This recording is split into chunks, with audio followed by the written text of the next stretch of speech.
with the kafirs for dialogue. But they were the ones who were turning fanatical against him. And Allah wasn't saying here, oh, for the sake of getting along, don't say that they are not enemies.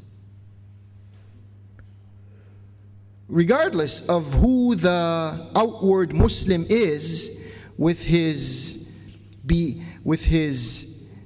overemphasis on his self-centered fiqh, regardless of who he is, if he becomes a fanatic, he has stepped outside of the teachings of the Qur'an and the behavior of the Prophet. We don't find any of that there. There are social laws in the Qur'an, just like there are physical laws, social laws. An ayah in the Qur'an says, وَلَيَزِيدَنَّ كَثِيرًا مِّنْهُمْ مَا أُنزِلَ إِلَيْكَ مِنْ رَبِّكَ طُغْيَانًا وَكُفْرًا. Many of them here is in reference to the opponents, the adversaries, the foes, and the enemies of the Muslims. Now, can we get this straight? The Qur'an is speaking about enemies. And it's not speaking about historical enemies. It's not speaking about abstract enemies. It's not speaking about fairy tale enemies. It's not speaking about otherworldly enemies. It's speaking about enemies in the here and the now. And it says, وَلَيَزِيدَنَّ كَثِيرًا مِّنْهُمْ مَا أُنزِلَ إِلَيْكَ مِنْ رَبِّكَ طُغْيَانًا وَكُفْرًا. Many of these enemies are going to be exacerbated and intensify their abuse of power and their denial of Allah. Why? Because of what has come down to you, because of the Qur'an. In today's world, taking the average Muslim who is subject to the programs of organizing Muslims, I'd say, no, don't rock the boat. You know, we want to have good relations. With whom? They say, we want to have good relations with Christians and Jews. Okay, fine. There's nothing wrong with that. But don't extend that to mean we want to have good relations with imperialism and Zionism. Here's the gray area. They say Christians and Jews, and we know that we honor the Torah and the Injil, Musa and Isa alayhim as-salam.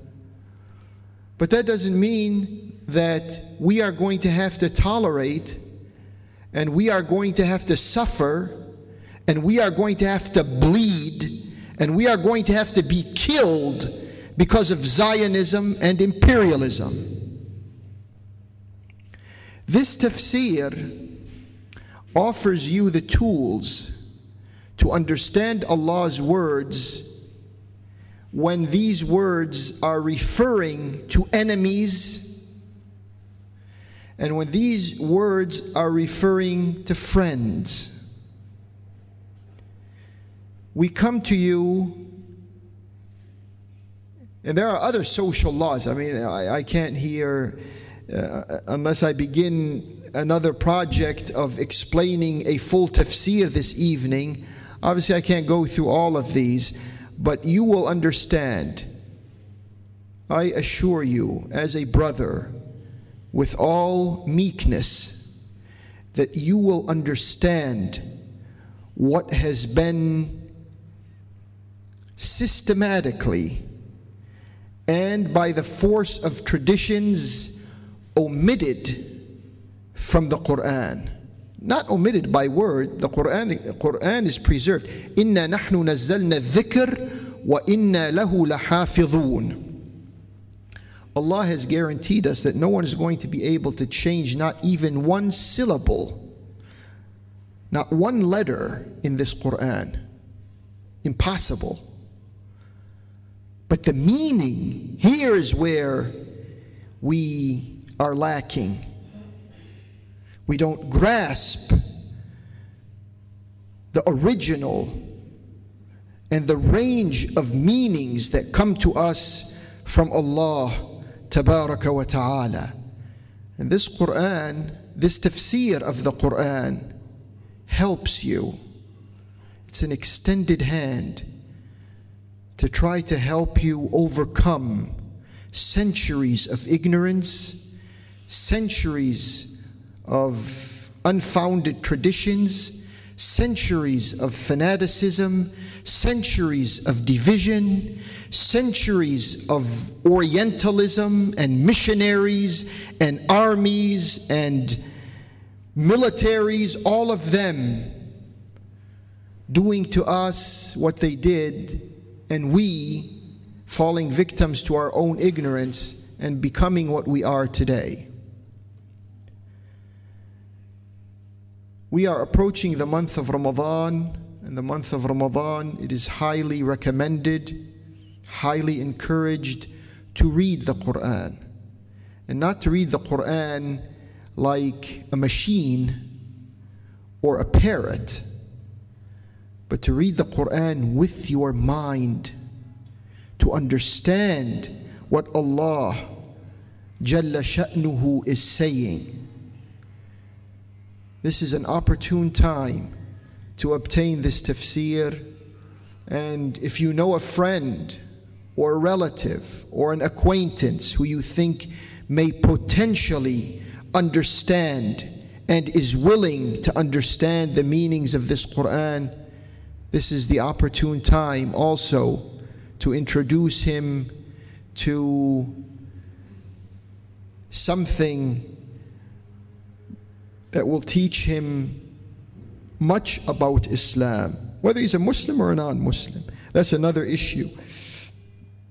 The writing of this Qur'an was done taking into consideration that this is going to be read by Muslims and non-Muslims alike.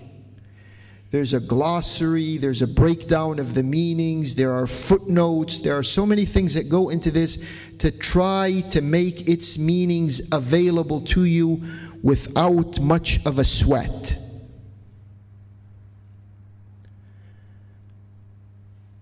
I think this is as far as I'm going to go in speaking to you this evening. There's always a follow-up to presentations like this. If you have any comments or feedback or concerns or criticism, whatever may be on your mind, please express it. We will listen to it and we will receive it with an open mind and with a brotherly attitude. Wallahu yaqulu al-haqq wa huwa yahdi as-sabil. Wassalamu alaykum wa rahmatullahi wa barakatuh. Thank you for your patience, and I want to apologize for being late this evening. Please forgive me for that. It's something beyond me. The plan was to be here earlier. I simply could not make it earlier, but I did come as soon as I could. Don't forget us from your good dua and your sincere thoughts. And may Allah's peace and blessings be upon you all. Thank you very much, Imam Muhammad Al-Asi, for conducting a purview of the Holy Quran in its correct perspective. Let's conclude our dua. Alhamdulillah Rabbil Alameen Ar-Rahman Ar-Rahim Maliki Yawmiddin Iyyaka na'budu wa iyyaka nasta'in Ihdinas siratal mustaqim siratal ladzina an'amta 'alaihim ghairil maghdubi 'alaihim waladdallin amin. Rabbana atina fid dunya hasanatan wa fil akhirati hasanatan wa qina azaban nar. Rabbana zalamna anfusana wa illam taghfir lana وترحمنا لنكون من الخاسرين إن الله وملائكته يصلون على النبي يا أيها الذين آمنوا صلوا عليه وسلموا تسليما اللهم صل على سيدنا محمد وعلى سيدنا محمد وسلم سبحان ربك رب العزة عما يصفون وسلام على المرسلين والحمد لله رب العالمين.